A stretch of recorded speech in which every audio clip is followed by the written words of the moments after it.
ఉందని చెప్పంటే మీరు పుట్టక ముందు తల్లి సమాజంలో ఇల్లు లేనటువంటి నిరుపేద వర్గాలు ఎవ్వరూ ఉండకూడదు, అందరికీ గృహవసతి సౌకర్యం కల్పింప చేయాలి అనే భావన తలంపు చేసింది మరి ఆనాడు ప్రధానమంత్రి ఇందిరాగాంధీ గారు. గోవర్ధన్ గారు ప్రభుత్వ స్థలాన్ని ఇక్కడ గుర్తించిన సంతోషం. ఇంకొకటి చెప్తున్నా, గోవర్ధన్ ప్రభుత్వ స్థలాలు అందుబాటులో ఉంటే సంతోషం. ప్రభుత్వ స్థలాలు అందుబాటులో లేకున్నప్పటికీ కూడా అవసరం వస్తే ప్రైవేటు స్థలాన్ని సేకరించి కూడా పట్టాలు ఇప్పించడము ప్రభుత్వ బాధ్యత.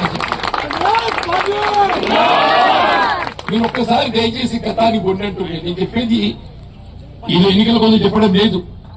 రేపు భారతీయ జనతా పార్టీ అరవింద్ గారు వస్తారు కదమ్మా, వాళ్ళ తండ్రి శ్రీనివాస్ గారు ఏదైతుందో ఈ ప్రాంతంలో శాసనసభ్యుడిగా పనిచేసిందమ్మా. అడగండి ఆయనని. మీరు ఏ గ్రామంలో పోదాం తల్లి, ఏ గ్రామంలో పోదాం. ఇందిరమ్మ గృహ నిర్మాణ సముదాయం లేని గ్రామం ఉన్నట్టయితే దయచేసి ఆ ఊళ్ళో మేము ఓటు అడుగు పెట్టమని చెప్పండి. మొత్తం తెలంగాణ రాష్ట్రం తల్లి, యావత్ భారతదేశం అని చెప్పంటున్నా. ప్రైవేట్ పట్టా స్థలాలు సేకరించి తలా గుంటలు భూమి పెట్టి ఆనాడేది 4,000కి 5,000కి ఇల్లు అయిందమ్మా. నువ్వు పేర్లకి 4 పేర్ల కింద విలువ కట్టాలంటే ఎంత ఉండేనమ్మా? 4,000కి 5,000కి ఇల్లు అయింది అన్నాడు. ఇవాళ 5 లక్షలు కావాలి. వాళ్ళు ఇవ్వాలని కానీ ఇంటి స్థలం ఇచ్చింది, ఇల్లు కట్టించింది. తెలంగాణ వచ్చినాక డబుల్ బెడ్రూమ్ అంటే అందరూ ఆశపడ్డారమ్మా. కాంగ్రెస్ వాళ్ళు రూమ్ ఇల్లు ఇచ్చిన సంతోషమే కానీ ఈ డబుల్ బెడ్రూమ్ ఇస్తా అంటున్నాడు అని ఆశతో ఇచ్చే వాళ్ళకి అవకాశం కల్పించింది. 10 ఏళ్ళు ఎక్కడ ఇవ్వని గుంటడు భూమి ఇయ్యలేదు, ఒక ఇల్లు కట్టియలేదు. మళ్ళీ ఏదైతుందో ఇండ్లు లేని నిరుపేద వర్గాలకు గృహవసతి సౌకర్యం కల్పింప చేయబోయేది ఏకైక రాజకీయ పార్టీ కాంగ్రెస్ పార్టీ అని చెప్పండి. ఆల్రెడీ మిత్రుడు రేవంత్ రెడ్డి గారు ఏదైతుందో నిర్దిష్టంగా కార్యక్రమం రూపొందించినాము.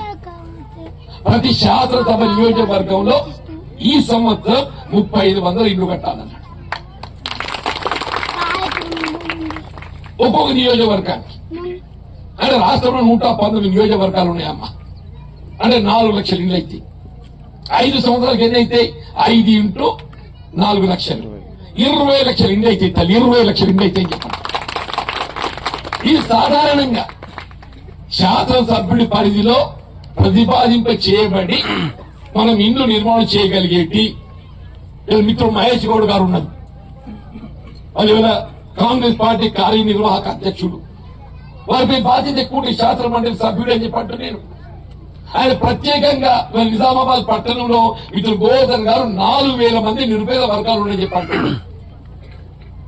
ఈ 4,000 మంది నిరుపేద వర్గాలకు ఏదైతుందో